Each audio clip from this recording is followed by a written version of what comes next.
Bom, tenho mais uma questão para o prefeito eleito Nelson Marquesan, que é sobre o tempo. No caso de tempestades severas, como aquela que a gente registrou, prefeito, em 29 de janeiro de 2016. Como que Porto Alegre vai estar preparada na sua gestão quando tivermos tempestades, enchentes aqui na capital gaúcha, prefeito? Olha, Gabi, a gente vai ter que usar as estruturas agora de forma organizada, né, utilizando as experiências que Porto Alegre já teve, utilizando as experiências que outros municípios no Brasil e no mundo já têm, para a gente fazer respostas, até porque esses eventos naturais, catástrofes, vamos chamar de eventos, né, eles têm ocorrido com maior frequência. Então a gente realmente tem que estar isso preparado com novas tecnologias de comunicação, de interação, de prevenção, de aviso, que já existem em Porto Alegre, algumas, outras que já existem em outros municípios, e a gente buscar o que há de melhor e organizar e fazer previsão, planos de contingência, né? Planos de rápida resposta quando acontece isso. E, evidentemente, fazer um trabalho de prevenção com pessoas que estão em áreas de risco, em áreas de preservação ambiental e buscar alternativas na área habitacional, principalmente. O senhor falou há pouco, prefeito, sobre a necessidade de conhecer a situação financeira do município para até poder anunciar prazos, enfim, para as coisas que estão sendo prometidas e anunciadas. Ainda não houve esse processo de transição que lhe desse os números exatos da prefeitura? Olha, André, a gente começou um processo, né? A gente indicou o vice-prefeito eleito, Gustavo Paim, como coordenador dessa primeira fase, que é a fase de análise financeira e estrutural da prefeitura. O prefeito Fortunati indicou o seu chefe de gabinete como coordenador e a secretária. Isso, e a secretária Isabel Mate. A secretária Isabel estava viajando, só vai chegar amanhã.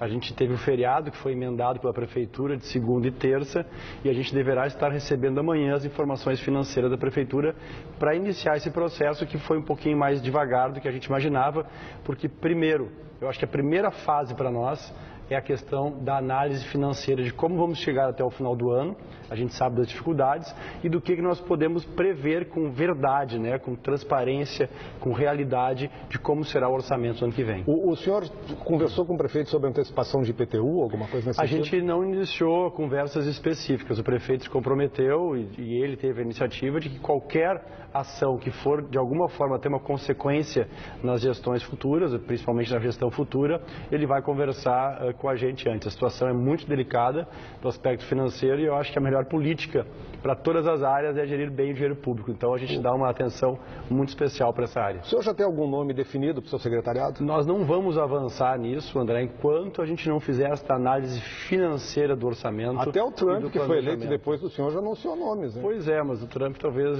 tenha menos critérios do que eu, ou talvez ele esteja mais apressado do que eu. Eu estou no nosso tempo, a gente tem conversado com muitas pessoas que tiveram muito sucesso, até para que quando a gente for convidar alguém, a gente já saiba quais são os critérios desse convite. Bom, o que ela vai ter que fazer, qual é o prazo para apresentar resultado, qual é os princípios que ela tem que seguir, qual é a meta, qual é a forma de trabalho, para que a gente evite mal-entendidos no decorrer do processo. Bom, prefeito, nos últimos dias da campanha nós falamos sobre a questão que envolve o Uber em Porto Alegre. O prefeito José Fortunati ainda deve receber esse projeto, possivelmente para sancioná-lo lá por dezembro. O senhor pretende mudar o que foi aprovado pela Câmara agora? Eu tentei avançar nisso, a gente tentou buscar, mas aliás, acho que a imprensa até conversou com o prefeito Fortunati, não tem a redação final na Câmara de Vereadores do projeto. Eu conversei com o diretor legislativo da Câmara e imagino que no final desta semana encaminhe para a CCJ, ou seja, pode demorar ainda esse processo. Então pode demorar esse processo e ainda nem chegou no prefeito.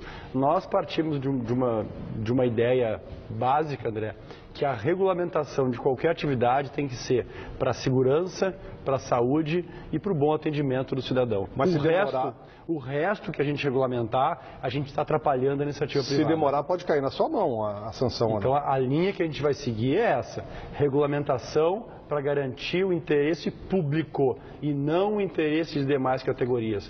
O táxi tem que se qualificar, André. Este é o grande desafio do táxi e a gente tem muitas ideias para conversar com os taxistas. Bom, aliás, sobre Grêmio, você vai muito à região da Arena, vai trabalhar por lá. Como é que está o entorno por lá, Ribeiro? Bom, o entorno da Arena é um grande complicador. Eu há pouco conversei, na verdade nós conversamos já há 2 dias com o presidente Romildo Bolzan, que foi reeleito por mais 3 anos. Segundo a previsão dele, até março deve fechar tudo, né? Mas o problema do entorno da Arena hoje estaria com o poder público, já que mesmo com o entrave da Lava Jato, tudo entre OAS, Grêmio, inclusive a Caixa, já estaria tudo acertado. E vai depender agora da negociação do poder público com as empresas, porque tem toda uma negociação de trocas, inclusive, do que tem que fazer o poder público e a empresa em contrapartida. Então é uma missão para o presidente eleito também. Prefeito. Prefeito eleito. E isso em torno da arena lá, o que se dá para dizer para aquela comunidade? Olha, a gente tem grandes problemas em Porto Alegre na questão habitacional, né? Primeiro tem a questão financeira, né? Nada vai avançar. Que é o que nós começamos a falar nesse ponto. A análise financeira é crucial, até para analisar o relacionamento das contrapartidas com os financiamentos e com as empresas que estão fazendo, com os recursos públicos federais também. Então, eu imagino que muitas obras estejam indo mais devagar, ou não estejam acontecendo, estejam paradas em Porto Alegre, mesmo as que ocorreram com financiamentos ou recursos federais, porque efetivamente a prefeitura demorou no repasse da contrapartida. Mas isso é uma suposição que a gente vai analisar quando vierem os números da prefeitura. E na questão da arena tem uma outra questão, que é a questão habitacional, né? Isso é um problema de Porto Alegre, nós estamos também no topo deste problema, na qualidade habitacional, de número de famílias com uma baixa qualidade habitacional, e a gente vai avançar nisso de acordo com as finanças e com a ajuda do Ministério da Cidade, se tudo der certo. Prefeito, tem aí um pouco mais de um mês e meio até a sua posse. Qual é a sua prioridade nesse período? Olha, a gente tem as prioridades de gestão, né, do primeiro ano, que são segurança, saúde e desburocratização para a geração de empregos, buscar incentivos, buscar investimentos externos para a gente gerar mais empregos aqui.